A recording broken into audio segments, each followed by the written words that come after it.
real. We think that that's what community organizing is about. And I got my start in community organizing in rural Oregon in the 90s.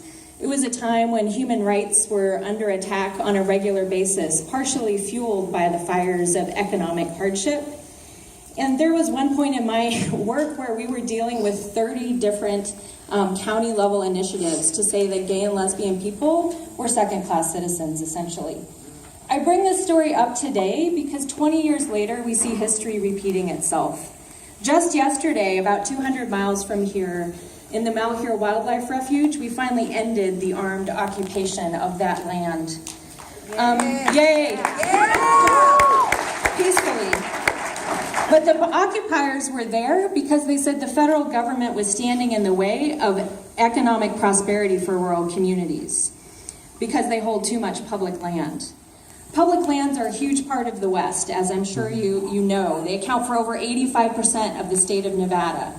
And the federal responsibilities for these lands are wide-ranging. But it's not just about the land, it's about the people in it as well. And as we consider what the economic solutions for rural communities are, we have to make sure that racial equity is a part of that equation.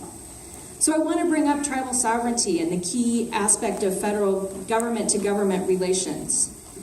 This brings me to my question to you. How would you have handled a situation like the one that happened in Harney County with the Malheur Wildlife Refuge?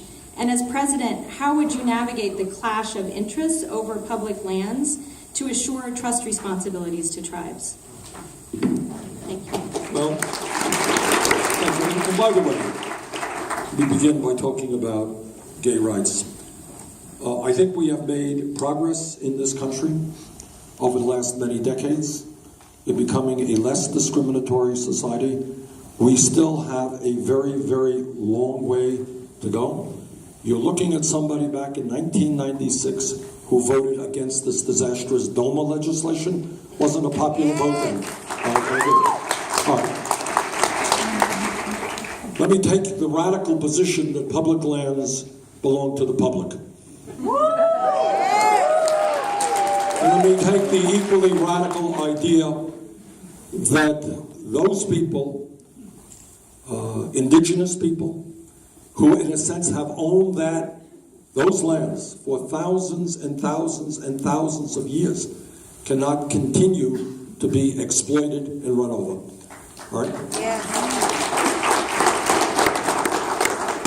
So I think that the best way to deal government to government, if you like, as you mentioned, is that the federal government must recognize that in the Native American community, in the African American community, and the Latino community, we face enormous economic problems. And then when we focus our financial resources from the federal government, they have got to go into those communities who need it the most. And as often as not, that is the Native American community. Now, how do you do it? Do you do it from a top-down approach, which clearly has not worked for well over 100 years?